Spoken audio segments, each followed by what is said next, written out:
इस नए एक्सप्लेनर में स्वागत है। आज हम एक ऐसी हैरानगेज ट्रू स्टोरी में डाइव करने वाले हैं जहां एक लग्जरी मेडिटरेनियन क्रूज का सफर अचानक एक अंतर्राष्ट्रीय डिप्लोमैटिक क्राइसिस में बदल गया और इसमें एक या दो नहीं बल्कि पूरे 7 देश उलझ गए थे। तो चलिए बिना किसी देरी के शुरू करते हैं।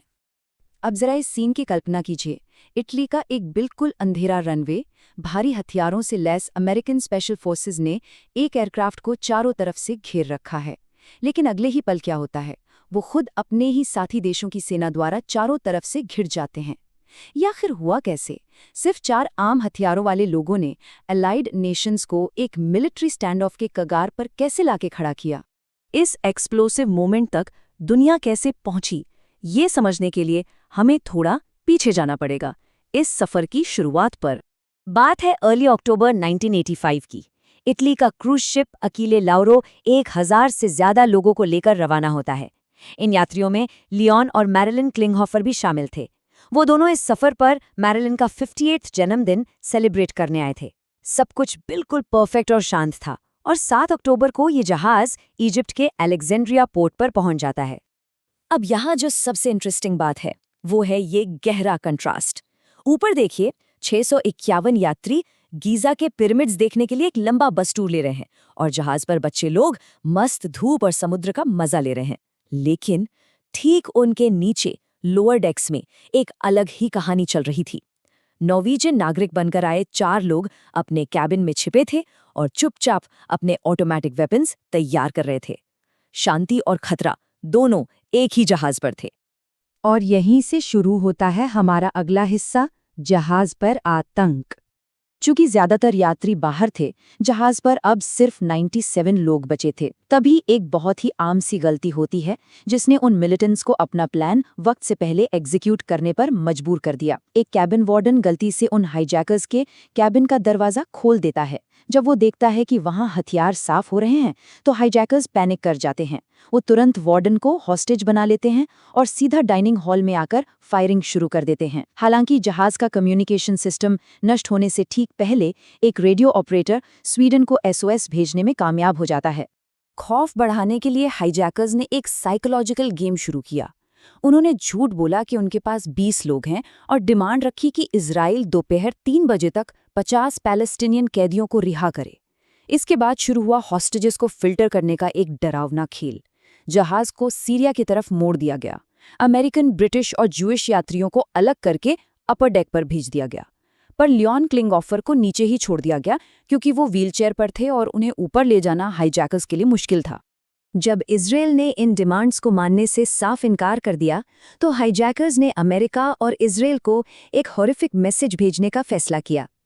उन्होंने 69 साल के लियोन क्लिंगहॉफर की, जिन्हें हाल ही में 2 स्ट्रोक्स आए थे, बेहद बेरहमी से गोली मारकर हत्या कर दी और उसके बाद उनके शव को व्हीलचेयर सहित समंदर में फेंक दिया। एक ऐसा कदम जिसने पूरी दुनिया में हंगामा मचा दिया। इस सिंगल हत्या ने सिचुएशन को पूरी तरह बदल दिया। चलिए अब इसके डिप्लोमैटिक नाइटमेयर फेज में चलते हैं।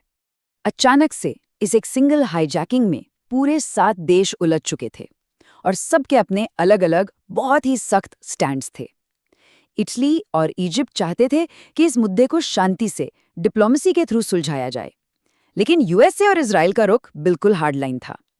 USA टेररिस्ट के साथ किसी भी तरह की नेगोशिएशन के खिलाफ था और इजराइल कैदी छोड़ने को तैयार नहीं था। सीरिया ने तो जहाज को अपने पोर्ट पर आने से ही रोक दिया। और इन सब के बीच PLO खुद को इस घटना से दूर दिखाने के लिए शांति बनवाने वाले नेगोशिएटर के तौर पर आगे आ गया। और इस पूरे कूटनीतिक जाल के बिल्कुल सेंटर में था एक आदमी, अबू अब्बास। PLO ने उसे इजिप्ट भेजा एक पीस मेकर बनाकर, ताकि वो क्राइसिस को पीसफुली रिजॉल्व कर सके। लेकिन यहाँ ट्विस्ट देखिए। इंटरसेप्ट की गई कम्युनिकेशन से क्लियर हो चुका था कि अबू अब्बास कोई पीस मेकर नहीं, बल्कि असल में इस पूरे हाईजैकिंग प्लान का मास्टरमाइंड था। अमेरिका और ब्रिटेन के कड़े विरोध के बावजूद इजिप्ट ने उसी अबू अब्बास के थ्रू हाईजैकर्स के साथ सेफ पैसेज का समझौता कर लिया।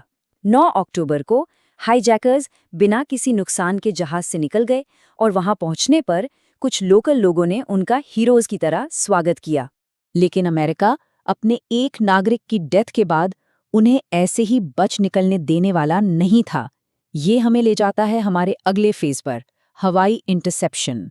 इजरायली इंटेलिजेंस की मदद से यूएस को एग्जैक्टली पता चल गया कि हाईजैकर्स कहाँ जा रहे हैं। इजिप्ट उन्हें एक पैसेंजर प्लेन के जरिए ट्यूनीशिया भेज रहा था। आधी रात के अंधेरे में यूएस नेवी के F-14 टॉमकैट फाइटर जेट्स ने एक्शन लिया। उन्होंने कोवर्टली अपनी लाइट्स ऑफ करके उड़ान भरी और हवा में उस इजिप्शियन प्लेन को स्टॉक किया, किसी थ्रिलर मूवी की तरह। एक पायलट ने अंधेरे में फ्लैशलाइट का यूज करके ध्यान से उस प्लेन का टेल नंबर कंफर्म किया।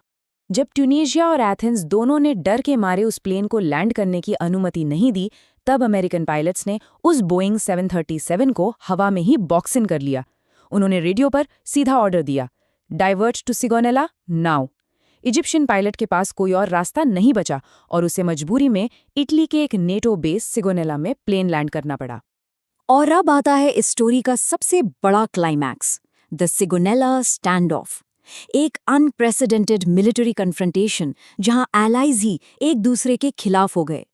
ये चार्ट उस टेंस रियलिटी को दिखाता है जो उस रात रनवे पर चल रही थी। जैसे ही प्लेन लैंड हुआ, 80 यूएस नेवी सील्स और स्पेशल फोर्सेस ने प्लेन को जल्दी से घेर लिया। लेकिन अगले ही पल इटली की एयरफोर्स और पुलिस के 300 से ज्यादा जवानों ने उन अमेरिकन फोर्सेस को चारों तरफ से घेर लिया। एक तरफ प्लेन यूएस के निशाने पर था और दूसरी तरफ यूएस फोर्सेस खुद इटली के निशाने पर थे। सोचिए, दोनों साथी देश जिद पर अड़े थे। इटली का मानना था कि अकीले लॉरो एक इटालियन शिप था, तो जुरिस्डिक्शन उनका बनता है और ये फोर्स्ड लैंडिंग उनकी सॉवरेनिटी का उल्लंघन है। दूसरी तरफ अमेरिका उन हत्यारों को सजा देने के लिए बिल्कुल क्लियर था। इटालियन मिलिट्री ने तो ट्रक्स लगाकर रनवे ही ब्लॉक कर दिया था। पूरे 5 घंटे तक बंदूकें तनी रहीं। आखिरकार एक इंटरनेशनल वॉर से बचने के लिए यूएस फोर्सेस ने पीछे हटने का समझदारी भरा फैसला किया। वो इमीडिएट स्टैंड ऑफ तो खत्म हो गया, लेकिन उसके रिपल इफेक्ट्स कई सालों तक दुनिया भर में रहे। आइए इसका वैश्विक असर देखते हैं।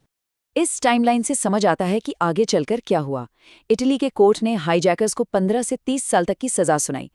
एक अजीब इत्तेफाक ये भी था कि वो जहाज अकीले लॉरो 1994 में आग लगने के बाद सोमालिया के पास डूब गया, और वो मास्टरमाइंड अबू अब्बास, वो सालों तक दुनिया भर में बचता रहा। लेकिन 2003 में इराक वॉर के दौरान यूएस स्पेशल फोर्सेस ने आखिरकार उसे पकड़ ही लिया और 2004 में यूएस कस्टडी में उसकी मौत हो गई।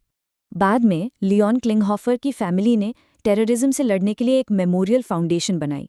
लेकिन ये घटना दुनिया के लिए एक बहुत बड़ा सवाल छोड़ गई। जब टेरर इंटरनेशनल बॉर्डर्स को क्रॉस करता है, तो नेशंस अपनी खुद की सॉवरेनिटी और ग्लोबल सिक्योरिटी के बीच बैलेंस कैसे बनाते हैं? इंटरनेशनल लॉज को कैसे अडॉप्ट होना चाहिए जब एक अकेला जहाज पूरे दुनिया की पॉलिटिक्स को हिला दे? इस एक्सप्लेनर के लिए बस इतना ही। उम्मीद है कि इस कहानी ने अंतर्राष्ट्रीय कूटनीति के बारे में सोचने का एक नया नजरिया दिया होगा।